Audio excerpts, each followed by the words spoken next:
ఈ మధ్య young couples లో డింక్ అని ట్రెండ్ అవుతుంది. అదేంటంటే డ్యూయల్ ఇన్కమ్ నో కిడ్స్. వాళ్ళిద్దరు పని చేస్తారు, లైఫ్ ని ఎంజాయ్ చేస్తారు, కానీ పిల్లల్ని కనరు. It's serious concern. ఎందుకో చెప్తారు. నా పర్స్పెక్టివ్ లో as per nature humans are made to reproduce. అంటే తన జీన్స్ ని నెక్స్ట్ జనరేషన్ కి పాస్ చేయడం. మన లైఫ్ అనేది ఒక సైకిల్. పుట్టడం, పెరగడం, పెళ్లి, పిల్లలు పుట్టడం అండ్ వాళ్ళు కూడా అట్లనే సేమ్ వే రిపీట్ అవుతుంది. కానీ ఈ మధ్య మోడర్న్ వరల్డ్ లో చాలా ఐడియాలజీస్ వస్తున్నాయి. మ్యారేజ్ ఇస్ ఏ ట్రాప్ అని, లివ్ యువర్ సెల్ఫ్ అలోన్ అని, పిల్లల్ని కనొద్దు, దే ఆర్ బర్డెన్, సంపాదించిందంతా వాళ్ళ స్కూల్స్ కి వాళ్ళు పెంచడానికి అయిపోతుందని, ఇలాంటి థాట్స్ చాలా మంది మైండ్ సెట్ ని మార్చేస్తున్నాయి. రియాలిటీ ఏంటంటే జనరేషన్ సర్వైవ్ అవ్వాలి అంటే ఒక ఫ్యామిలీ సిస్టమ్ అనేది ఉండాలి. కెరీర్, లగ్జరీ, స్టేటస్ ఇవన్నీ ఒక పర్సనల్ సాటిస్ఫాక్షన్. కానీ లాంగ్ టర్మ్ లో మన జీవితం మీనింగ్ఫుల్ ఉండాలి అంటే పిల్లల్ని పెంచే శక్తి నీకు ఉండాలి. Once Sadhguru said children are 20-year project. So kids తోనే నీకు లైఫ్ మీనింగ్ అంటే అర్థమవుతుంది.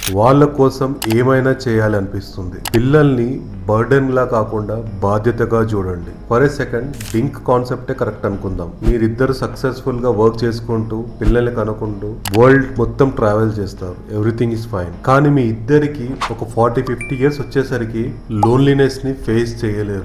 రిటైర్మెంట్ తర్వాత మీకు ఐడెంటిటీ ఉండదు. మీ వాల్యూస్, మీ ఐడియాలజీ, మీ లెగసీ క్యారీ ఫార్వర్డ్ చేయడానికి ఎవ్వరూ ఉండరు. సొసైటీని ఇగ్నోర్ చేయగలవేమో, కానీ నేచర్ ని ఇగ్నోర్ చేయడం చాలా కష్టం. Kids are not just a responsibility, they are a continuation of you.